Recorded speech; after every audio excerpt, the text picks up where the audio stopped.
I like it because I know one thing for certain is that if you do get married, you must commit yourself to that. Cliff Richard amó a una mujer durante 50 años. Ella, en cambio, se casó con su mejor amigo. Luego se casó con otro. Luego murió en sus brazos. Nunca se casó con nadie. Nunca tuvo hijos. Solo siguió cantando mientras escondía el mayor desamor de la historia de la música británica. Cuando la policía allanó su casa en 2014, no fueron los primeros en destruirlo. La BBC ya había hecho un trato secreto. Las acusaciones eran mentiras. Pero el daño fue real. Perdió peso, le dio herpes zóster. No podía dormir, decía que su propia casa estaba contaminada. El hombre que una vez llenó el estadio de Wembley ahora tenía miedo de salir de casa. El 14 de octubre de 1940, en el King George's Hospital de Lucknow, en la India británica, Harry Roger Webb llegó a un mundo que ya temblaba bajo el peso de la guerra y la revolución. La Segunda Guerra Mundial hacía estragos. Las protestas independentistas indias estaban en ebullición. En 1946, los disturbios estallaron durante el Día de Acción Directa, y las familias británicas empezaron a huir de la colonia. Entre ellas estaban las telarañas. El padre de Harry trabajaba en el sistema colonial, pero en 1948 estaba claro que el imperio se derrumbaba. Así que partieron. No en coche ni en avión, sino en un barco lento y repleto que cruzaba el Océano Índico. El SS Ranchi fue su bote salvavidas. Durante 3 largas semanas, transportó a cientos de familias británicas que abandonaban el único hogar que habían conocido. Pasaron de criados al sol a racionamiento y cielos grises. Inglaterra era fría y aún se recuperaba de la guerra. Las telarañas acabaron en una pequeña casa en Charlton, Surrey. Atrás quedaban las grandes habitaciones y las cálidas tardes. Fue un comienzo duro para un niño que antes había vivido con comodidad, pero le endureció. Aquel viaje sembró algo en su interior, una necesidad de probarse a sí mismo, de hacer algo más grande de esta nueva y extraña vida. Y pronto Harry Webb desapareció. Un hombre llamado Harry Greater X estaba observando de cerca. Gestionaba talentos y tenía buen ojo para las tendencias. Le dijo a Harry, «Necesitas un nombre que suene a rock». Cliff, sugirió. Fuerte, británico, sólido, como la pared de un acantilado. Luego llegó Richard, un homenaje a Little Richard, la salvaje estrella del rock estadounidense. Harry Webb se había ido. Cliff Richard había nacido. No solo cambió su nombre, cambió la música británica. El 29 de agosto de 1958, salió una canción llamada Move It. Sonaba cruda, fuerte y rebelde. Nada que ver con el pop limpio y educado de la época. Cliff solo tenía 18 años. La canción alcanzó el número 2 en las listas del Reino Unido y provocó una ola de conmoción. Por primera vez, los adolescentes británicos tenían su propia estrella del rock. No estaba copiando a América. Estaba creando algo nuevo. Esa canción abrió la puerta para todos los que siguieron. Los Beatles, los Stones y más allá. Pero no fue solo la música, fue la manía. Cuando Cliff salió de gira ese mismo año, Gran Bretaña enloqueció. Las chicas gritaban, lloraban y se desmayaban. Los chicos le odiaban por robarles el protagonismo. Los guardias de seguridad no pudieron contener a la multitud. Era un caos al nivel de Elvis, pero esto fue en Londres, Manchester y Leeds. Nunca había sucedido aquí antes. Lo llamaron Cliff Hysteria. A los periódicos les encantó. Y también a los sellos discográficos. En 1959, la locura se duplicó. Cliff lanzó Living Doll. Ni siquiera quería hacerlo. La canción le parecía demasiado blanda, demasiado falsa. La odiaba, le dijo a su productor. Pero la banda la cambió por una balada lenta de estilo country. Llegó al número 1 y se mantuvo allí durante 6 semanas, vendiendo 770,000 copias. Consiguió un disco de plata en noviembre. En enero, tenía un disco de oro. Luego llegó Travelin' Light, otro número 1, 5 semanas más en la cima. Entre los dos, Cliff vendió más de 1 millón de discos. Nadie más en Gran Bretaña había hecho eso antes. Hollywood llamó. En 1959, Cliff apareció en una película oscura y dramática llamada Serious Charge. No era alegre. Trataba de la homosexualidad, falsas acusaciones y cuestiones morales pesadas. Cliff tenía solo 19 años y sorprendió a todos que firmara. Un año después, protagonizó Espresso Bongo, una película satírica que se burlaba de la industria musical. Con estos papeles, Cliff dejó claro que no era solo un ídolo adolescente. Quería actuar, crecer, ser algo más que un cantante. Las estrellas del pop británico nunca habían hecho eso antes.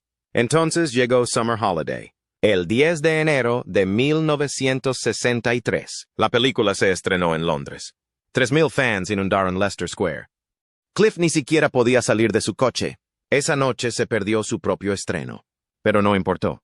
La banda sonora alcanzó el número 1 en la lista de álbumes del Reino Unido, incluso antes de que la película llegara a los cines de todo el país.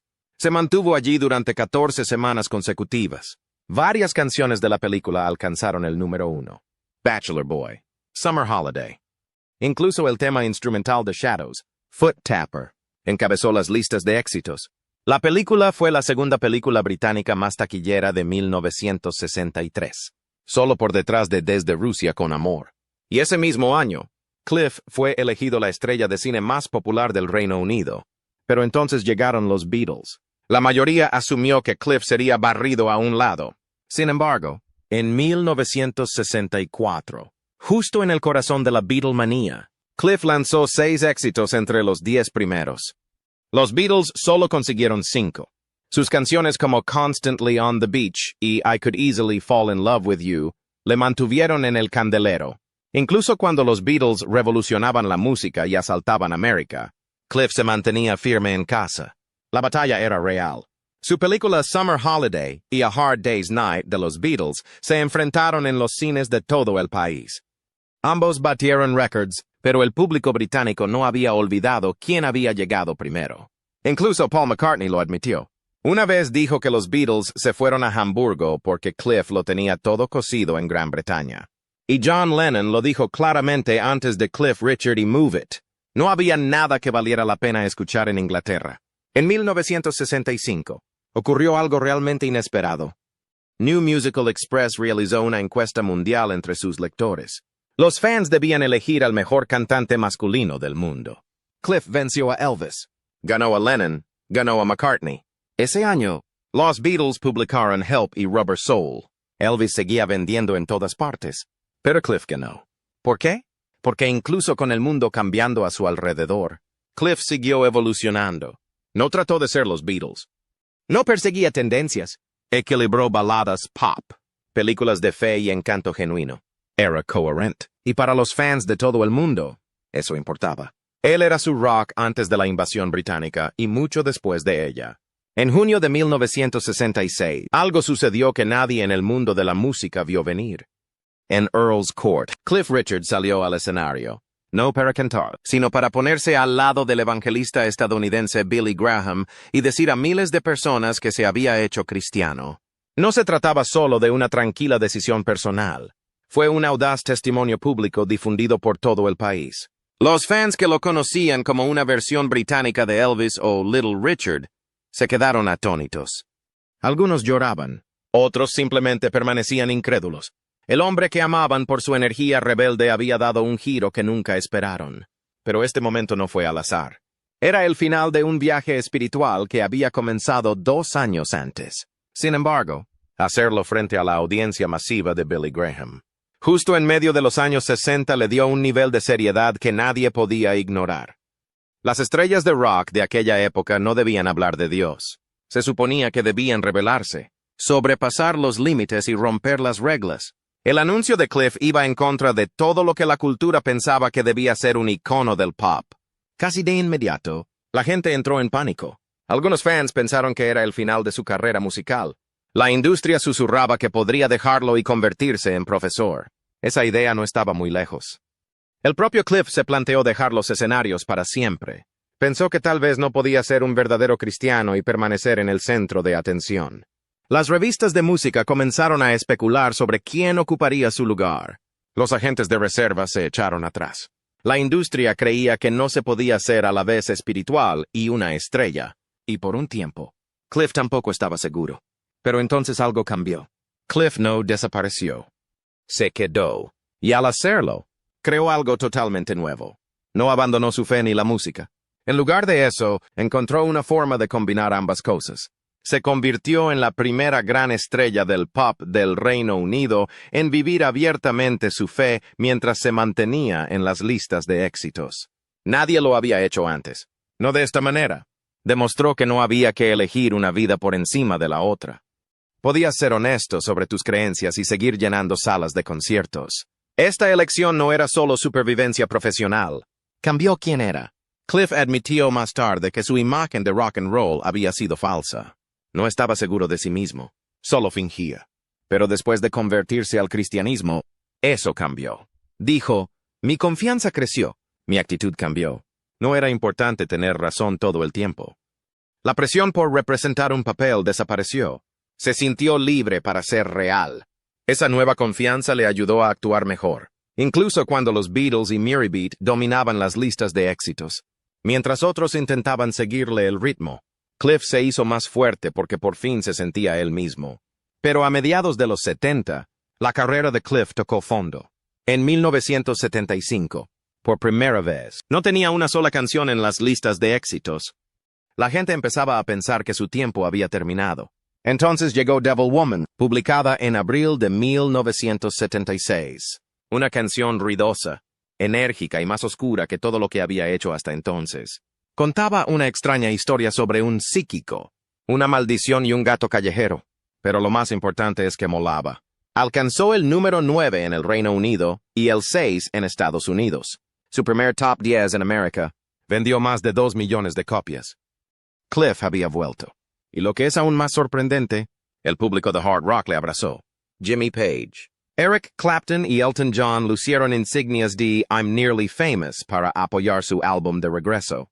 Estas leyendas de la guitarra mostraban respeto público por un hombre que una vez fue visto como limpio y anticuado. Un crítico musical llegó a comparar el nuevo álbum de Cliff con los mejores trabajos de Marvin Gaye. No fue solo un regreso, fue una transformación completa. El chico de los años 50 ahora era aclamado como un artista de rock serio. No se detuvo ahí. En 1987, tras más de 25 años de carrera, Cliff lanzó Always Guaranteed, un álbum de pop moderno que evitaba los sintetizadores cursis de la década y sonaba atemporal. Inspirado por Thriller, se asoció de nuevo con Alan Tarney. El resultado, un disco de platino. Alcanzó el número 5 en el Reino Unido, permaneció allí 24 semanas y vendió más de 1,3 millones de copias. 4 singles del álbum entraron en el top 40 del Reino Unido. Algunos incluso llegaron a ser disco de plata, vendiendo 250,000 copias. Cliff demostró que incluso a finales de los 80 podía competir con los mejores. Entonces llegaron las Navidades de 1988. Cliff lanzó Mistletoe and Wine, una canción navideña suave y llena de fe. La grabó con Tinsel hanging over the mic en pleno verano. El single debutó en el número 7. Se disparó al número 1 la semana siguiente y se mantuvo ahí durante 4 semanas seguidas. Vendió 750,000 copias en 6 semanas y se convirtió en el single británico más vendido del año, superando a U2, Kylie Minogue y Phil Collins. En 2024, se había convertido en disco de platino y seguía ganando $100,000 al año en derechos de autor. Incluso décadas después, la gente no se cansaba de él. Pero uno de los momentos más impresionantes llegó en mayo de 1989. Cliff lanzó su single número 100. Ningún otro artista británico había hecho eso. Para celebrar la ocasión, invitó a 2,000 fans al London Palladium. Les puso 6 temas inéditos y les pidió que votaran.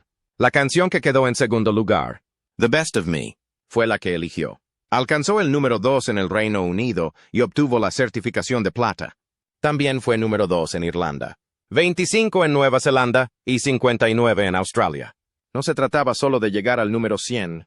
Se trataba de seguir siendo relevante mientras la industria cambiaba una y otra vez. El concierto de Cliff Richard en el estadio de Wembley en junio de 1989 no fue un espectáculo más. Fue un espectáculo en toda regla. Lo llamaron el evento y estuvo a la altura. Wembley estaba lleno. Miles de personas acudieron para presenciar algo más que música. Era una máquina del tiempo. La primera mitad del concierto nos trasladó a los años 50, con Cliff rindiendo homenaje al programa de televisión Oh Boy, el mismo que lanzó su carrera en 1958. Cliff no actuó solo. Invitó a las Vernon's Girls, los Dallas Boys y los Gemelos Kalin, grupos que en su día dominaron el rock and roll británico. Para los fans, fue como entrar en una máquina de discos viviente. Luego llegó la segunda parte. Fue entonces cuando Cliff demostró que no era solo un artista nostálgico. Interpretó sus éxitos más recientes con una confianza que solo podía provenir de alguien que había conquistado las listas de éxitos durante décadas. Las cámaras estaban rodando. El concierto fue filmado por profesionales y más tarde publicado como un álbum en directo y un especial de televisión. No fue solo un concierto. Fue un momento histórico cuidadosamente elaborado. Ese mismo año, 1989, Cliff recibió el mayor honor que podían conceder los premios Bright, el de contribución sobresaliente a la música. Pero no se trataba solo de un trofeo. Marcó algo más grande.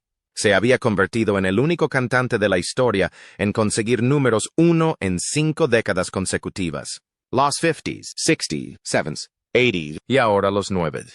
Para entonces ya había lanzado 100 singles. The Best of Me fue el número 100 y llegó a las listas como una bala. En ese momento, Cliff tenía 65 éxitos entre los 10 primeros y 14 números 1. Nadie más se le acercó. Un año más tarde, el 30 de junio de 1990, llegó otro gran momento. Knebworth Park. Un gran concierto benéfico para apoyar a la Nordoff Robbins Music Therapy Charity. Cliff actuó con los Shadows, pero eran solo una parte de un cartel legendario. Paul McCartney, Elton John, Pink Floyd, Eric Clapton, Genesis y Phil Collins subieron al escenario. Llovía a cántaros cuando se abrieron las lágrimas de los temores. Pero el público permaneció empapado y cantando. Cliff estaba al lado de los nombres más grandes del rock y demostró una vez más que pertenecía al grupo. Entonces llegó diciembre de 1990. Una nueva canción llega a las ondas, Savior's Day. Fue escrita en octubre de 1989 por Chris Eaton, que se la presentó a Cliff en una fiesta de Navidad en un Rolls Royce. Cliff escuchó la maqueta allí mismo, en el coche, y dijo, «Esto es un número 1». Y tenía razón. Entró en las listas en el número 6 el 8 de diciembre. Luego subió al número 3 y después al número 2. El 23 de diciembre alcanzó el número 1, desbancando a Ice Ice Baby del primer puesto. El video, rodado en Dildondor y Swanage en un soleado mes de septiembre, mostraba a gente vestida con ropa de invierno sudando mientras fingían que era Navidad. Pero el resultado fue mágico. El impulso no se detuvo. Por aquel entonces, Cliff publicó Private Collection, 1979-1988, un álbum de grandes éxitos. Vendió más de 1,2 millones de copias. Multiplatino. Se convirtió en el mayor álbum de su carrera. Canciones como We Don't Talk Anymore, que vendió casi 5 millones de copias en todo el mundo, hicieron que su nombre resonara en todas las radios británicas. No se trataba solo de nostalgia. Estaba vendiendo más que las nuevas estrellas del pop. Estaba liderando la carga en una industria que cambiaba rápidamente. Pero entonces las cosas tomaron un giro extraño. En 1999, Cliff lanzó Millennium Prayer. A la radio no le gustó. BBC Radio 2 se negó a ponerlo. Dijeron que no tenía un gran atractivo.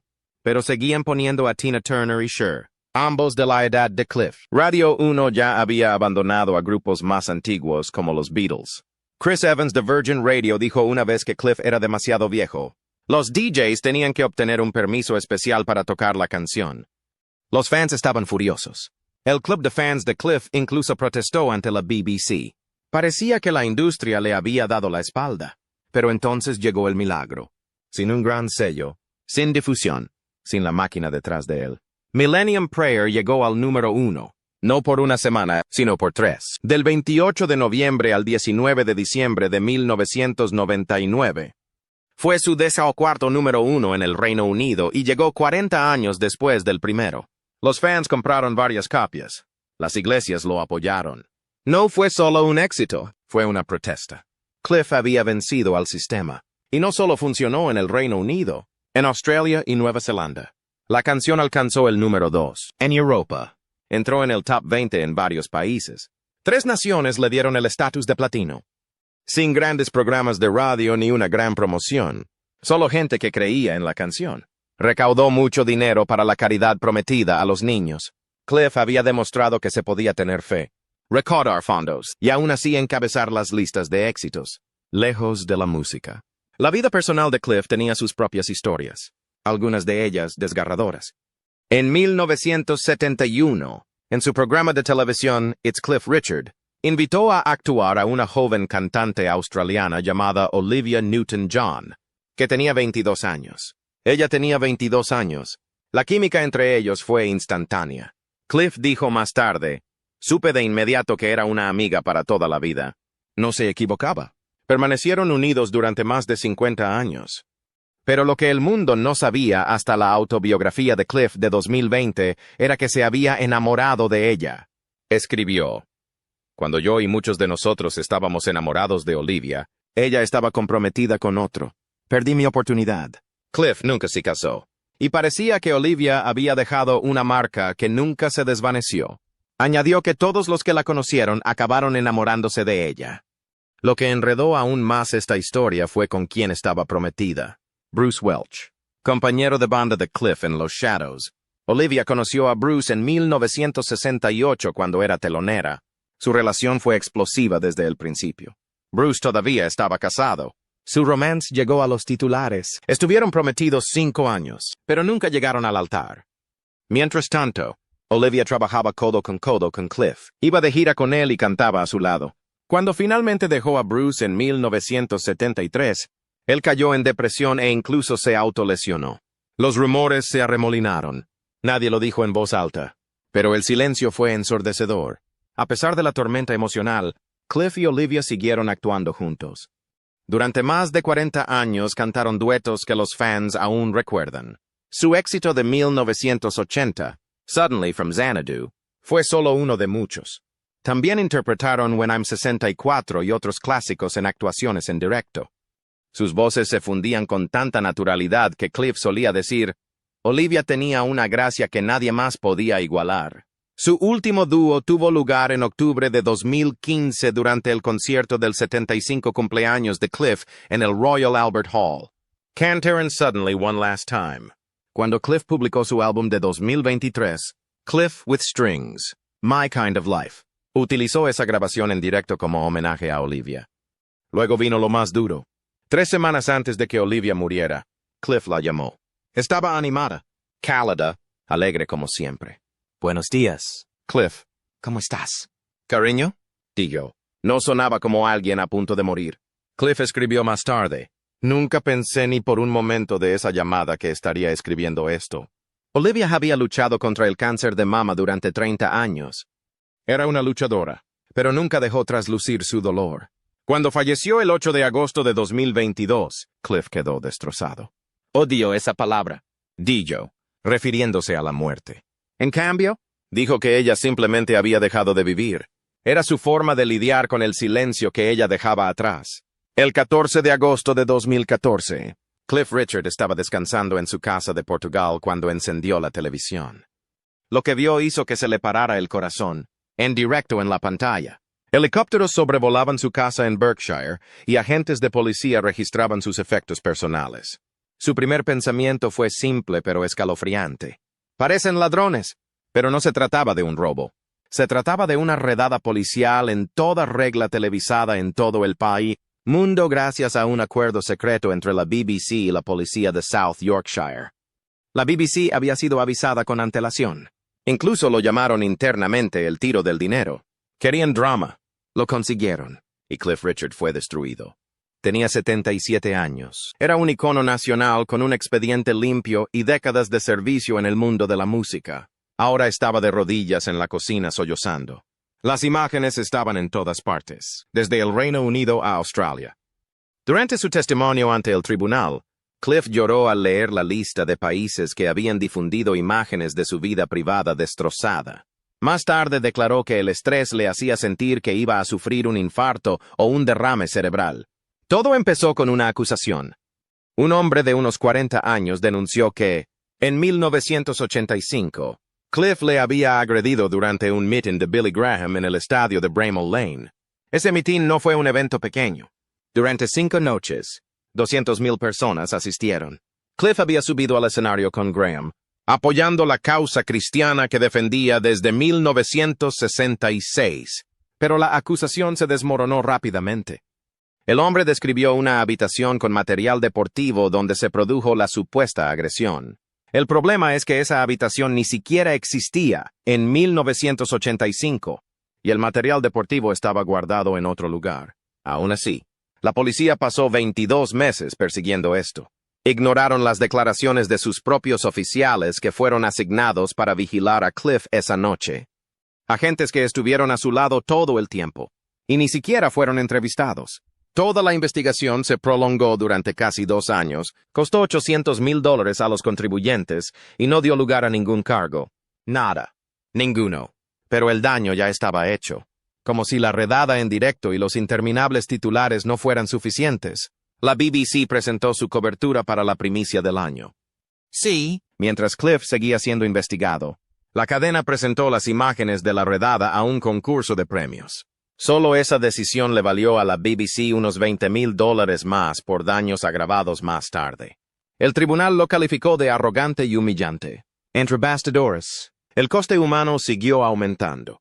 Cliff reveló más tarde que cayó en la depresión. Algunos días no podía dormir. Otros días ni siquiera podía levantar los brazos. Desarrolló herpes zóster. Perdió peso. Se caía de cansancio. Dijo que sentía como si su casa hubiera sido contaminada. Dejó de sentirse seguro en su propia casa. Incluso cosas tan básicas como publicar un álbum o promocionar su libro se volvieron imposibles. Todo se detuvo porque el mundo no lo veía como un hombre, sino como un titular. Y entonces llegó uno de los momentos más extraños de todos. Justo después de la emisión de la redada, un hombre intentó chantajear a Cliff. Exigió dinero y amenazó con difundir mentiras a menos que le pagaran. Ese hombre fue arrestado, pero extrañamente, su denuncia original de abuso sexual fue tomada en serio en la investigación. Así que aquí teníamos a alguien que intentó extorsionar a Cliff utilizando la redada, y aún así se le trató como una víctima creíble. Finalmente, Cliff recibió $400,000 por daños y perjuicios de la policía de South Yorkshire, que admitió que lo que hizo, avisar a la BBC, fue ilegal. Se disculparon públicamente. Pero las disculpas no borran el trauma, como tampoco lo hacen los pagos legales, incluso cuando alcanzan los millones. Y así fue. Al final, la BBC había gastado casi $2 millones en costas judiciales, además de los daños y perjuicios pagados a Cliff. Aún así, Cliff no quedó satisfecho con la forma en que los fiscales redactaron su decisión. El CPS dijo que no había pruebas suficientes para presentar cargos, pero para Cliff eso no era suficiente. Quería que constara. No había pruebas, ni una pizca. La insinuación de que algo podría seguir ahí, esa nube de sospecha, era lo que más le atormentaba. Dijo, siento que he sido manchado, no por la policía, sino por la BBC. En el tribunal, se derrumbó de nuevo al describir el miedo a quedar manchado para siempre. A pesar de haber sido absuelto, a pesar de no haber hecho nada malo. Dijo a los diputados que ser nombrado públicamente había arruinado su forma de mirar a la gente a los ojos, que pasara lo que pasara. El daño ya estaba hecho. La gente siempre se lo preguntaría. Tenía motivos para pensar eso. Su nombre había aparecido en las portadas. Se mostró su cara mientras la policía retiraba pruebas que resultaron no significar nada. El trabajo de su vida había quedado reducido a una redada, un rumor y un circo mediático. En julio de 2018, ganó su caso contra la BBC. El juez dictaminó que Cliff tenía una expectativa razonable de privacidad y que la BBC la había violado de forma gravemente sensacionalista. Esa sentencia cambió la forma en que los medios británicos podían informar sobre las investigaciones policiales a partir de entonces. Pero para Cliff, nunca se trató solo de ganar. Se trataba de sobrevivir, de decirle al mundo que lo que le pasó no fue solo injusto. Fue inhumano. Nunca recuperó los 2 años de su vida. Nunca consiguió borrar los titulares, ni las escaleras, ni la sensación de que su nombre, por muy limpio que estuviera, siempre llevaría una sombra.